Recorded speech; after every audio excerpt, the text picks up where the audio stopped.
Speaker, you're correct. I was waiting to hear the question. Thank you for helping me to understand it. Mr. Speaker, the work indeed started, as the Honourable Member would have explained, in November of 2012. And then the scope of the work was added, was changed and added. And so because of that, right here in this National Assembly, we would have approved supplementary sums for the additional works. The bridge is completed. The question, I think, is focusing on the revetment aspect, which has also been completed, and the land filling is in progress.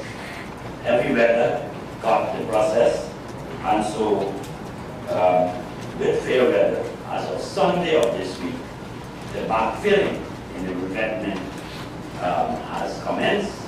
My understanding to this date is 50% completed, and I've been assured that within another 7 days, backfilling will be complete. Thank you very much for responding, Honourable Minister. Proceed with the clerk. Questions are noticed. Honourable members, there are 8 questions on the order paper. All are for written reply. Questions numbers 1, 2, 6, and 7 are in the name of the Honourable Member Brigadier Retired David Brazier, Leader of the Opposition. Questions numbers 1 and 2 are for the Honourable Prime Minister and Minister of Parliamentary Affairs, whereas questions numbers 6 and 7 are for the Honourable Minister of Foreign Affairs. Questions numbers 3, 4, and 5 are in the name of the Honourable Member Lieutenant Colonel Retired Joseph Harmon and are for the Honourable Minister of Natural Resources and the Environment. Question number 8 is in the name of the Honourable Member Ms. Mabel Babigans and is for the Honourable Minister of Housing and Water. And the answers to questions 6 and 7 have not been received, but questions of course 1 through to 5 have been, and these have been circulated in keeping with our standing orders. Statements by ministers, including policy statements. Personal explanations. Request for leave to move the adjournment of the National Assembly on definite matters of urgent public importance. Motion relating to the business or sittings of the National Assembly and moved by Minister. Reduction of bills. Public business. Government's business. Honourable members, listed on the order paper as the first acts of government business is a motion attributed to His Excellency the former President of the Republic of South Africa. Honourable Prime Minister, will you wish to proceed with this motion now, or do we go to what is the desire? Mr. Speaker, I propose that we go to the bill, which is also very important. We want to counter anti-money laundering and counter the financing of terrorism. Honourable members, at the last sitting, the government introduced for the first reading the Anti-Money Laundering and Countering the Financing of Terrorism Amendment Bill 2013, Bill number 22 of 2013, which was of course published on the 10th of December 2013.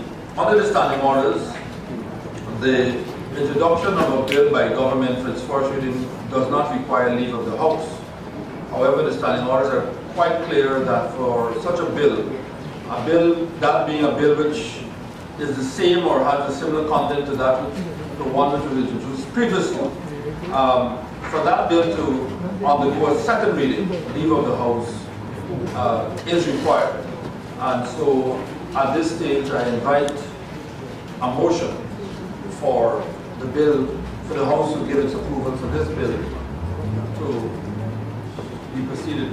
Yes, Mr. Speaker, I'd like to move that Standing Order 69, bills containing substantially the same provisions, be suspended so that we could proceed with the second reading of the AML CFD bill.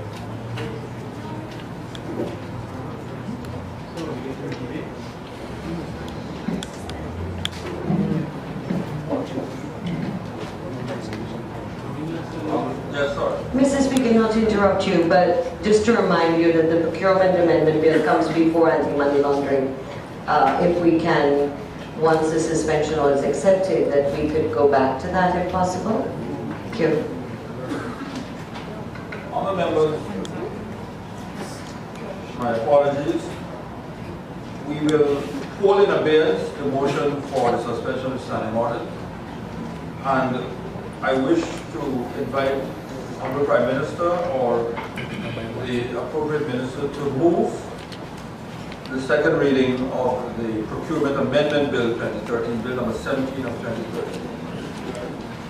Honourable Minister of Finance. Thank you very much. Thank you very much, Mr. Speaker. I rise, sir, to move that the Procurement Amendment Bill 2013, Bill number 17 of 2013, be read a second time. In doing so, sir, permit me to provide some prefatory remarks by way of background. This Honourable House would recall, and indeed will reflect in its record of proceedings, that in 2003, a procurement bill, Bill number 7 of 2003, came before this very House for consideration. The bill sought to put in place a modern and robust framework, legislative framework to govern public procurement activities. And included amongst its various provisions was an article, a clause 54 rather, that had 5 subclauses, and which together addressed the matter of review by Cabinet. Indeed, the clause, said clause, clause 54, carried the marginal note, review by Cabinet. In essence, sir, that clause 54 provided for the Cabinet to have the right to review procurement transactions, the value of which exceed a certain threshold. The threshold stipulated in subclause 1 of clause 54 stipulated that threshold be $15 million, will be subject to subsequent review with a view to revision. The clause went on to provide the circumstances under which, articulate rather, the circumstances under which the Cabinet may object to a procurement transaction,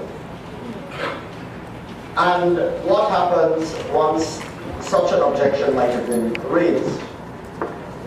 The clause stipulated explicitly that it did not in any way, and could not in any way, shall not in any way be construed as authorizing the Cabinet to award a tender to any other supplier or contractor. It is apposite to note, sir, that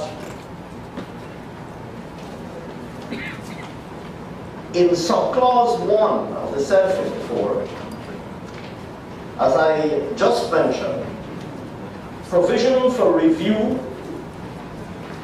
of the threshold, annual review indeed, of the threshold defining which procurement transactions will be subject to Cabinet review was stipulated.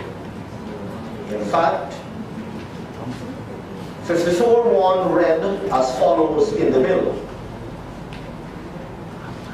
The Cabinet shall have the right to review all procurements, the value of which exceeds 15 million Guyana dollars.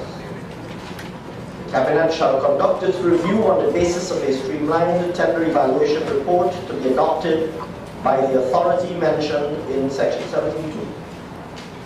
The Cabinet, and upon its establishment, the Public Procurement Commission shall review annually the Cabinet's threshold for review of procurement, with a view of increasing that threshold over time, so as to promote the goal of progressively phasing out Cabinet involvement, decentralizing the procurement process. That is what 54.1 said. During the course of consideration of the said bill, and before, at some point in time before its passage, it appears, sir, and there have been various accounts on events that led to this development. It appears, sir, that a subclause 6 was proposed as an amendment to the bill for insertion.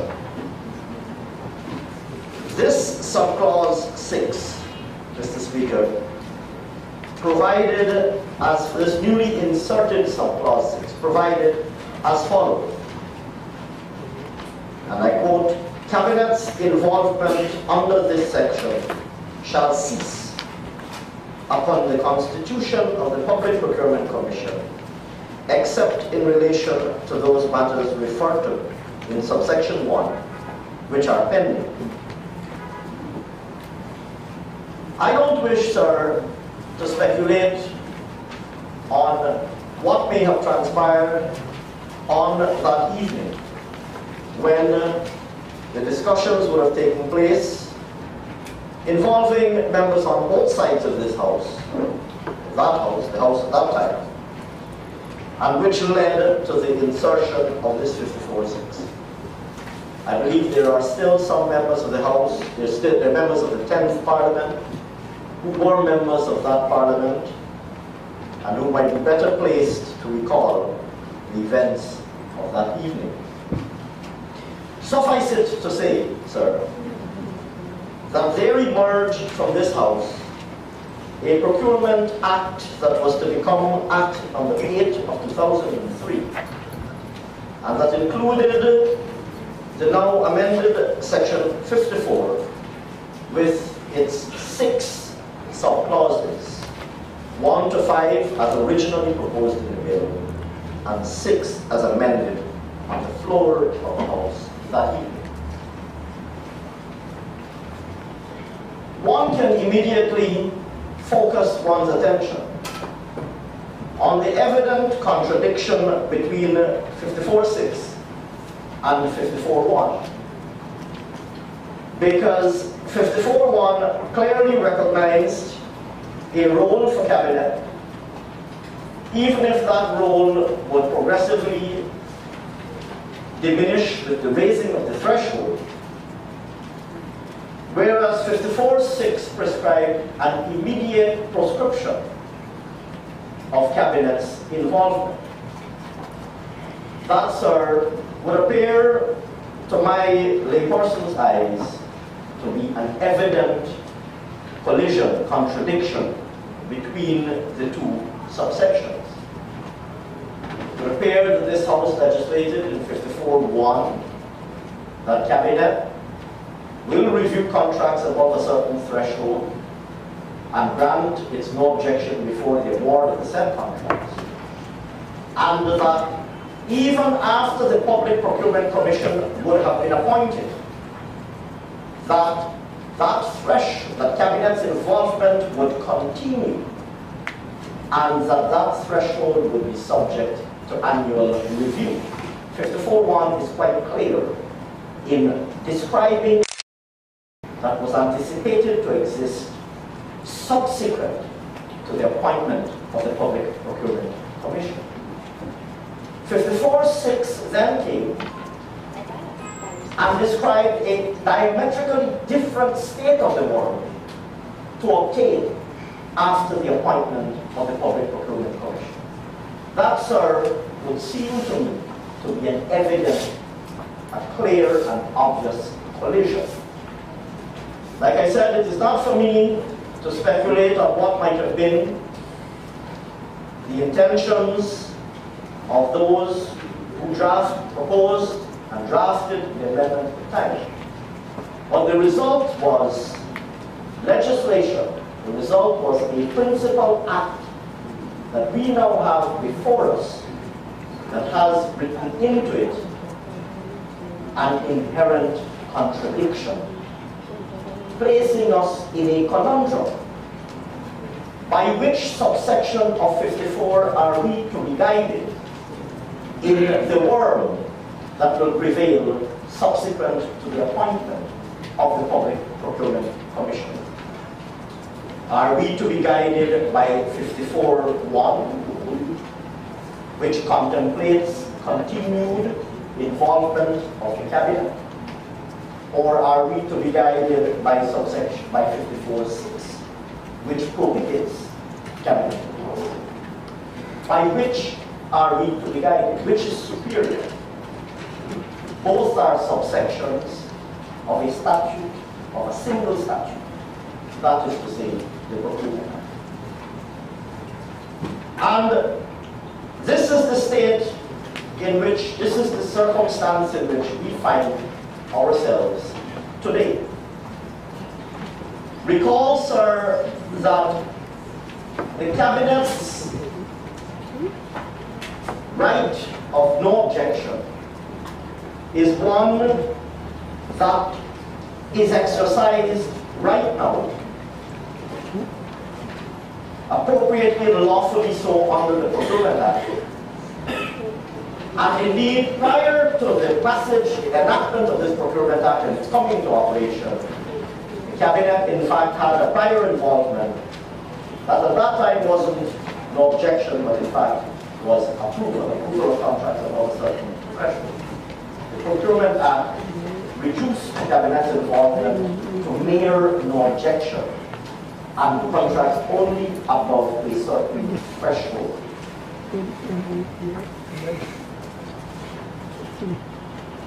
In contemplating a world where the Public Procurement Commission is imminently to be appointed,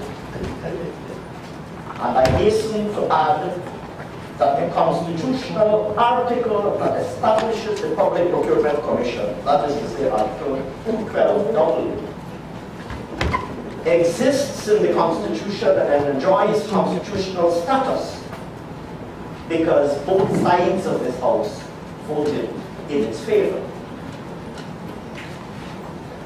It would not have been able to secure inclusion in the supreme written law of our land had it not enjoyed support from both sides. Contemplating, sir, a world where this commission is imminently to be appointed, we have before us a conundrum. We have a contradiction to be resolved.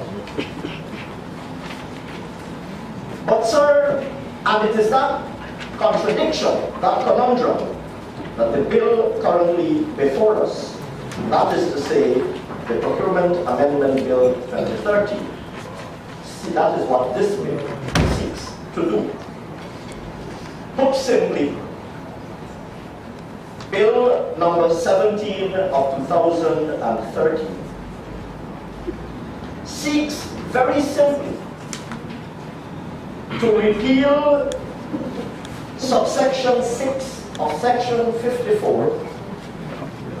That is to say, to remove the amendment that was inserted on the floor on that fateful evening, and to restore section 54 to its original formulation. That is to say, the formulation in which it came before this House in Bill number 7 of 2003. Hence, Bill number 17 of 2013 has really just one substantive clause. That is to say, it's clause 2, which says very simply, section 54 of the Principal Act is amended by the deletion of subsection 6. That is all that this bill seeks to do. There is, sir, a much more, or an array of much more fundamental issues relevant to consideration of this bill. One could say simply that the bill seeks to correct the contradiction in 54, remove the anomaly that was created by the amendment moved on the floor on that night, and resume one seat. And that temptation is before me. I will resist it, though, on this occasion, because I do believe firmly, sir, that there are fundamental issues at the core of this matter.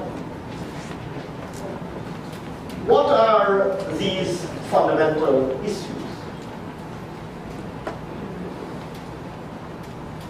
This is an issue that has generated much public debate and discussion, much commentary. And it is important that certain key issues be ventilated, be acknowledged, put on the table, and be ventilated in their fullness. First of all, is the cabinet involvement in procurement a novelty? Are we seeking, by Bill number 17 of 2013, to introduce something that does not exist right now? The answer to that is, of course, a resounding no.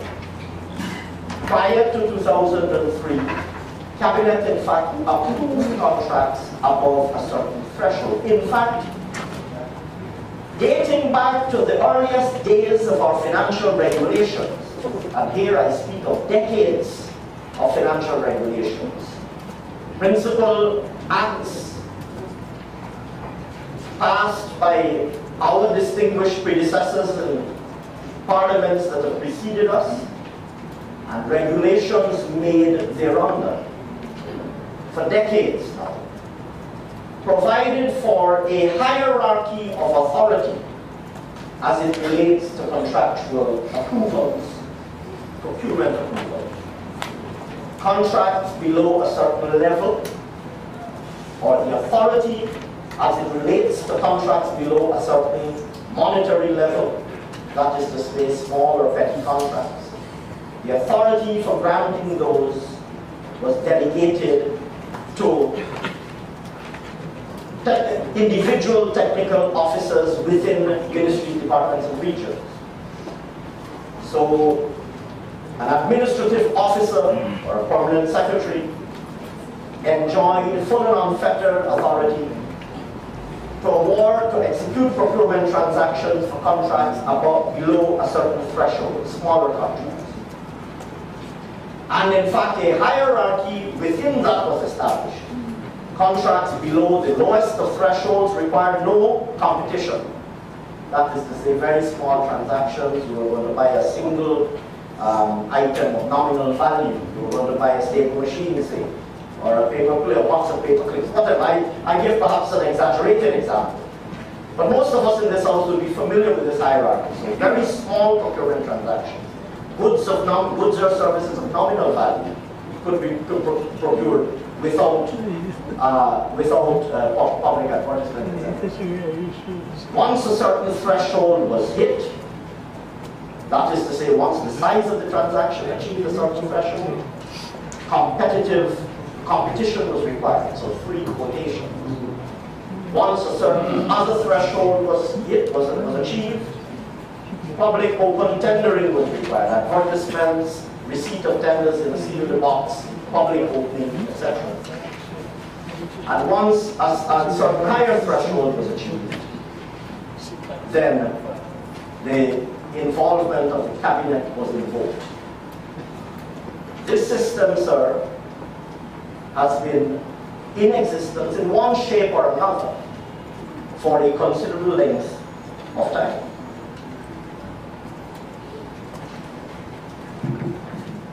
In fact, in 2003, the amendment to the procurement, well, the new Procurement Act enacted,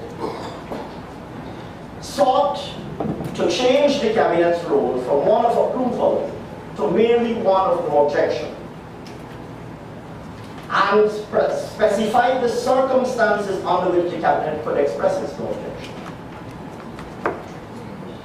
The Cabinet having expressed its no objection for these contracts, the larger contracts, they then get referred back to the decision-making board, which is the National Procurement and Tenders Board. That obtains today. That is the system that obtains today. Many of us, all of us indeed in this house, should be well aware of the considerable progress that has been made in making our procurement system an open and transparent one. All of us would be aware, sir, of the gains that have been made and progress that has been achieved in establishing an open and transparent procurement system. Sir, there is no need for one to speculate about this matter. Let us simply peruse the archival records. Let us examine the newspapers and the advertisements carried in them for procurement transactions. One knows at times, sir,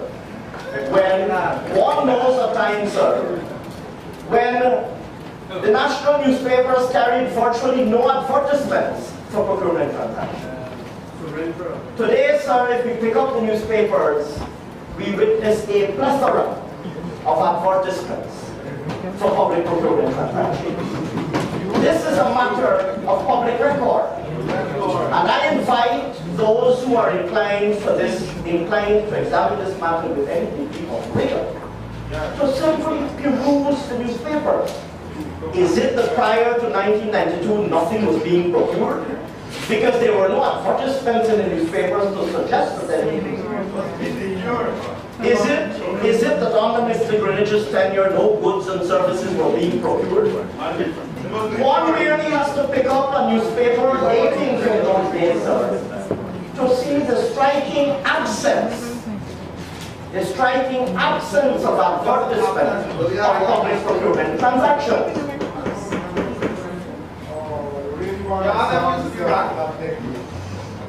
Mr. Greenwich asks about what the rank I am. I hear a heckle, sir. And I know you frequently admonish us to remain unaffected by the heckle. But it's difficult for one to resist the temptation. I should say it's difficult for me to resist the temptation when I hear Mr. Greenwich ask. And I see the leader of the opposition smiling in acquiescence. I believe he understands the temptation that I face. It's difficult for me to resist the temptation, sir, when Mr. Greenwich invites us to speak of Guyana's ranking prior to 1992.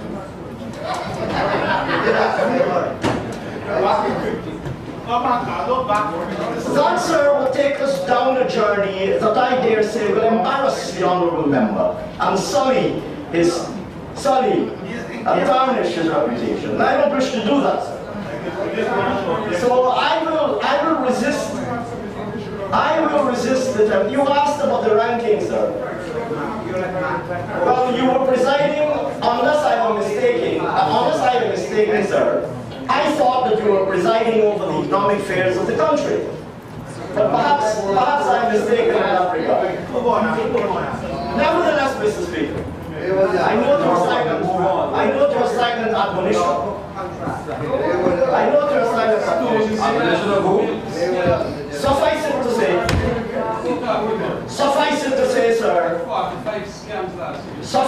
say, sir, that